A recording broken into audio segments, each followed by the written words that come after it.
Sir অনেকদিন পর আমাদের এখানে এমন একটা কেস হয়েছে। একদম ঠিক বলেছেন আপনি, সেই জন্যই আমি আপনাকে কোনো অন্য কেস দিইনি। Thank you sir. স্যার নেতাদের দখলদারি তো সেটা তো থাকবেই, কিছু করার নেই তাতে। আপনার যা করার আপনি তাই করবেন, পুরো ফ্রিডম দিচ্ছি আপনাকে। Second thank you sir. এই ব্যাপারে আগেই আমার নামে 3টে কমপ্লেন আছে, পরের 24 ঘন্টার মধ্যেই আপনি এই ব্যাপারে সব জেনে যাবেন। হ্যালো, গুড মর্নিং স্যার, আমি উত্তম সিং কথা বলছি। বলুন উত্তম বাবু। স্যার আমি ওই কেসটার ব্যাপারে কিছু তথ্য পেয়েছি, আমি সেগুলোকেই ফলো করছি। অপরাধীকে ধরেছেন? এখনো ধরিনি স্যার, কিন্তু পরবর্তী 2 ঘন্টার মধ্যে ওকে ধরে আপনার সামনে হাজির করব।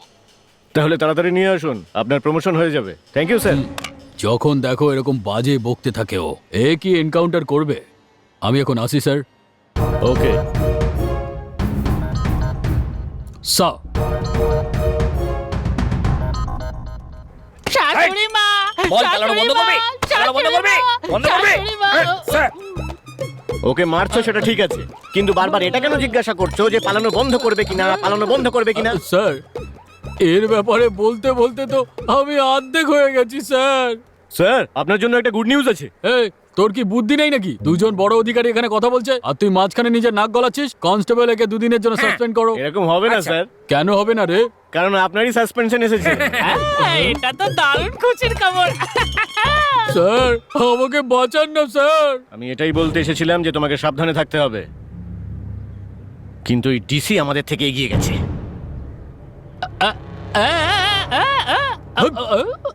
কি করেছিস তুই? এই এটা, মারছো হ্যাঁ? কেন? বল, এই, বোকা, আরে, কি করেছিস? এই, কি কি করছি আমি? করেছিস? আরে, ছাড়, আরে ছাড়, না ছাড়, তোকে ছাড়। আমি। তুই জানিস না ও কি করেছে? কি করেছে ও?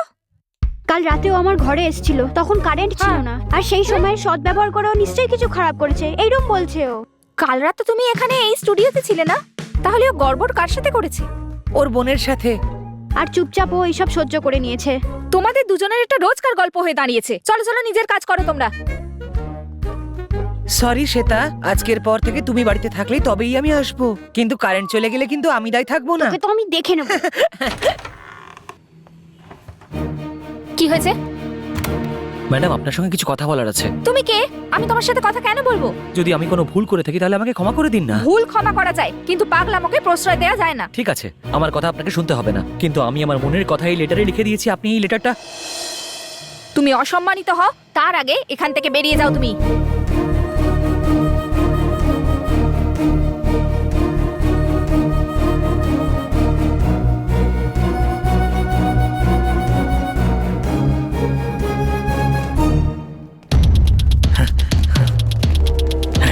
এই এই দাঁড়া, এই কোথায় পালাচ্ছিস? ধরো ওকে।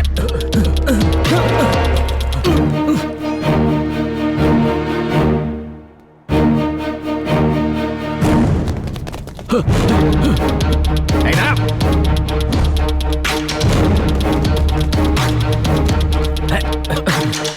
তুমি কি পাগল নাকি? আর একটু যদি এগোতে তুমি মারা পড়তে। ওরা কারা?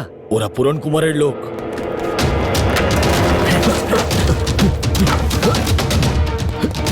এই, এই, দাঁড়া বলছি। কি হলো? এই, এই, শালাকে।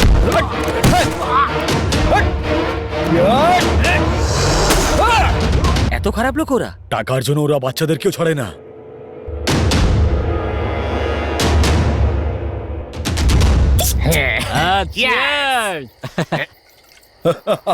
চিয়ার্স।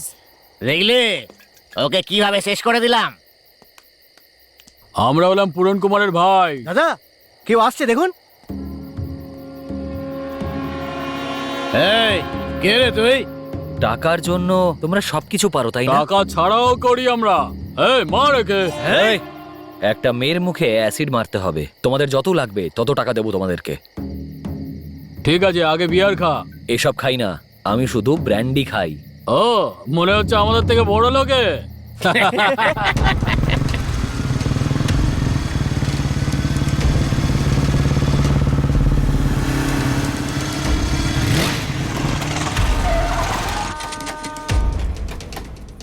সত্যি করে বল, এই রাস্তা দিয়ে আসো তো? হ্যাঁ, এই রাস্তা দিয়ে আসো। সবাই রেডি থাকবি বুঝলি? একদম চিন্তা করো না, আমরা রেডি আছি। দাদা, আমি কোনো প্রবলেমের মধ্যে পড়বো না তো? আমাদের তো কোনো সমস্যা হবে না, তবে হ্যাঁ, তোমার ব্যাপারে আমি বলতে পারবো না। মাল রেডি করবে? এক্ষুনি করছি দাদা। এদিকে দে। এই নাও দাদা, এই নাও। এটাও নাও। কি ও এই রাস্তা দিয়েই যায়?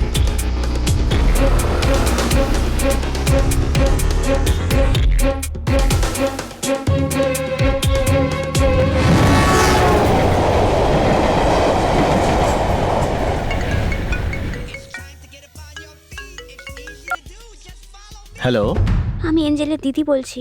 আরে কি হয়েছে? তোমাকে এত চিন্তিত কেন লাগছে? এঞ্জেলের বড় একটা অ্যাক্সিডেন্ট হয়ে গেছে। কি অ্যাক্সিডেন্ট? ওর উপরে কেউ অ্যাসিড ছুড়ে দিয়েছে। ও এখন কেমন আছে? ওর অবস্থা খুব খারাপ, তুমি তাড়াতাড়ি চলে এসো। কোন হসপিটালে আছে? হসপিটালে আছে, তাড়াতাড়ি চলে এসো, 2 লাখ টাকা সঙ্গে নিয়ে এসো। ও গড, আমি টাকা নিয়ে এক্ষুনি আসছি।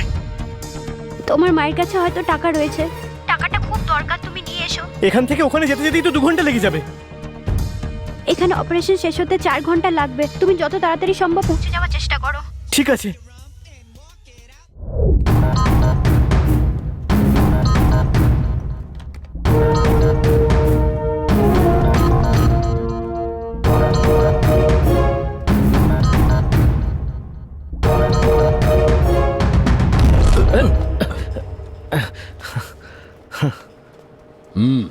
এটা কি হচ্ছে স্যার?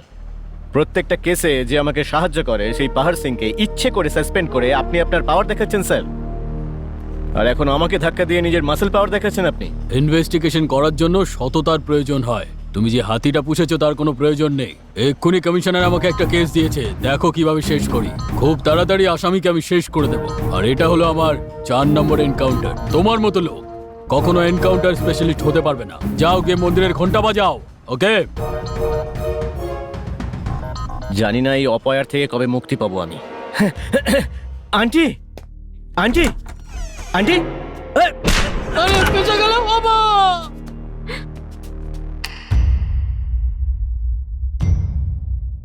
আরে আমার জামাইকে প্রাণে মেরে ফেললো এ। আরে আমি বেঁচে আছি। এই আমেরিকা, চুপ কর না।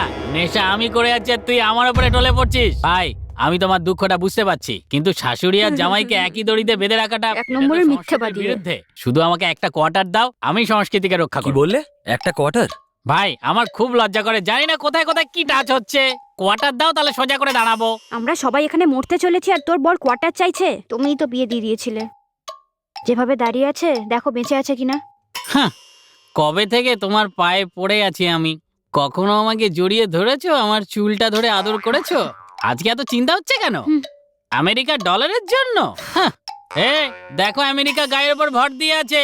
তোমাদেরকে চুপ করতে বললাম, বুঝতে পারছো না? Thank you very much brother. Thanks? সেটা কিসের জন্য? মদ না, আমার এনার্জি। আর এর অ্যালার্জি আছে, আমার ধারে পাশেই আসতে দেয় না। ফুলসজ্জার পরে এত কাছেই প্রথমবার দাঁড়িয়ে আছি আমি। এত রোমান্টিক সুযোগ দেওয়ার জন্য থ্যাঙ্কস বুঝতে ব্রাদার। পারছি না আমার জামাইয়ের কি হয়েছে।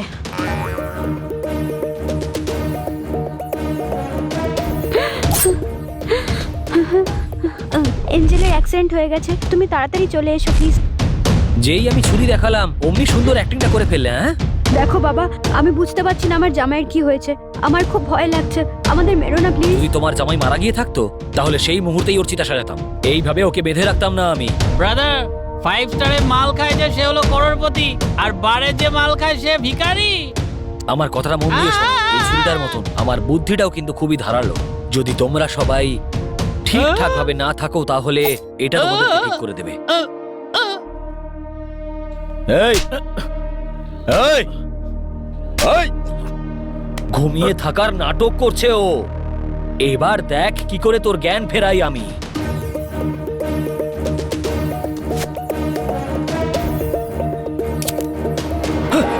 আরে আরে এত তাড়াতাড়ি কি করে জ্ঞান ফিরলো তোর? ওই কথায় আছে না, বাবার হাত সবসময় বুদ্ধি দেয়, মায়ের হাত ভালোবাসার আর বন্ধুদের হাত সবসময় পথ দেখায়, আর প্রেমিকার হাত টাটা। আর বউয়ের হাত? হ্যাঁ, সব সময় চপ্পল থাকে। এই, আমি মেয়েদের ব্যাপারে কোনো ভুল কথা বলবো না। তারা মন্দিরের দেবীর মতন হয়, আর তাদের মন অন্য কেউ নয়, তোমরাই বিষিয়ে দাও। তোমাদের মতন ছেলেরা মেয়েদেরকে আমেরিকা, অস্ট্রেলিয়া নিয়ে যাওয়ার স্বপ্ন দেখিয়ে বিয়ে করে নেয়। সেখানে গিয়ে কজন মেয়ে স্ত্রীর সম্মান পায়? অর্ধেকের থেকে বেশি জন তো তোমাদের কাছে রক্ষিতা হয়ে থাকে।